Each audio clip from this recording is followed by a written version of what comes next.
The final edition of Primetime Players, we asked our ESPN NBA experts to rank the best 15 players in the NBA right now. The top 5, Steph, Kawhi, KD, and Giannis. And number 1 is the answer to our trivia question. He has 5 game-winning playoff buzzer beaters, the most in NBA history. No surprise here, still the king of the NBA.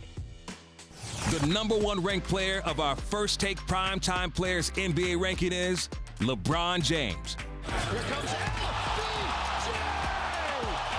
King James has scored the 3rd most points in NBA history and is also the only player to rank in the top 10 in both career points and assists. looking for his first assist.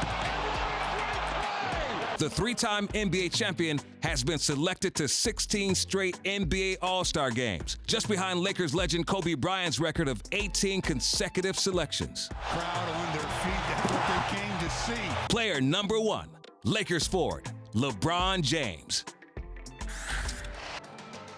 So in his 17th season, King James still at the top of the list in the NBA. And we welcome you back to First Take. I'm Laura in for Molly. We've got Domonique Foxworth in for Stephen A. Max Kellerman here. And we had to bring in some heavy hitters for this debate because it's about to get crazy. Kendrick Perkins joining us now and Jay Williams as well. Max, we're going to start with you here because I think you're about to make some people mad.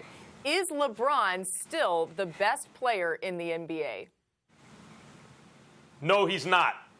Let me start by saying, after no, he's not, the fact that we're asking this in his 17th season is completely unprecedented. Not even Kareem Abdul-Jabbar was in the conversation as best player in the world 17 seasons in.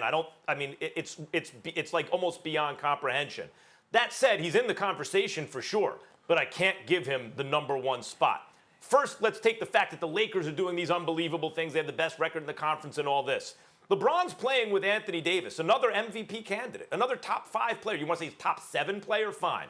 In the history of the NBA, when you've had 2 top 7 players on the same team, I don't just mean in name brand. I mean they're actually playing that way. They almost always have the best or the second best record in the conference. So while LeBron has very gaudy assist totals as the only real point guard on the team and the primary ball handler almost at all times, of course he's going to have high assist totals. The fact that he's able to do it speaks to his greatness, but the fact that he gets all the credit for orchestrating the Lakers' success is a little bit overblown because, again, 2 top 7 players in the world almost always have awesome records, as the Lakers do now. Now to the argument as to why he's not actually the best, because he's up there. Look, now, Perk, I know later on you're going to talk about points totals, assist totals, rebound totals. The reason I bring up PER, player efficiency rating, is because it takes all of that into account. It's not perfect like QBR. It's not perfect, but it takes points, assists, rebound, all that stuff into account. Shooting percentage, all that stuff. So you don't have to go through every stat. You could just use PER as shorthand. LeBron in his prime, 5, 6, 7 years ago, went through a 5-year stretch where he averaged 30, and PER 30, it's like historically great.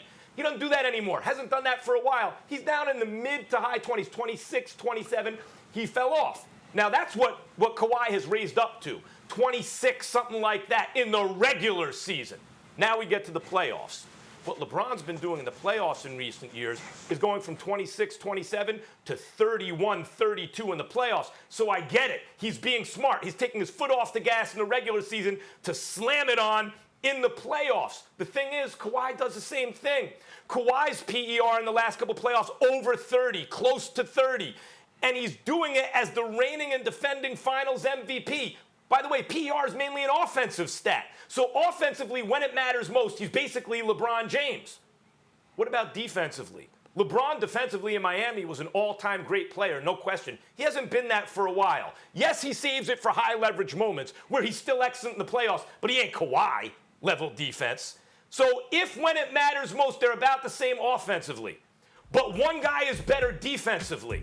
If that guy who's the same offensively but better defensively in terms of overall value when it matters most is also the reigning and defending champ, then LeBron's going to have to prove it to get the title back. And I believe when the Clippers face the Lakers in the playoffs, and I think it's going to happen, the Clippers are going to win, and it's going to be because Kawhi outplayed LeBron. Max. Who wants to go first? Listen, Max. Who wants to go first? Jay, do you want me to get him? I get him. Max, listen. Go ahead. Go, Perk. Go. I'll take you back. I came on this show today and I said that I'm not going to raise my voice. I know it's Thursday, but I'm just going to take you to church and give you this good gospel. When you talk about being the best player of the world, when you have that title, Max, of being the best player of the world, this is not MVP or a finals MVP. The MVP and finals MVP, that's seasonal. The best player in the world, that's longevity. That's sustaining excellence and greatness for a long period of time. And that's what LeBron James has done for 17 straight years. It's equivalent to being in the Army. You don't just come in, you come in as a private E, but you don't just jump up to a sergeant major. It's steps that you have to take to get to that. And LeBron James is a sergeant major. And he's done it because he sustained a level of greatness and a level of excellence for 17 straight years. This title is not won overnight, Max.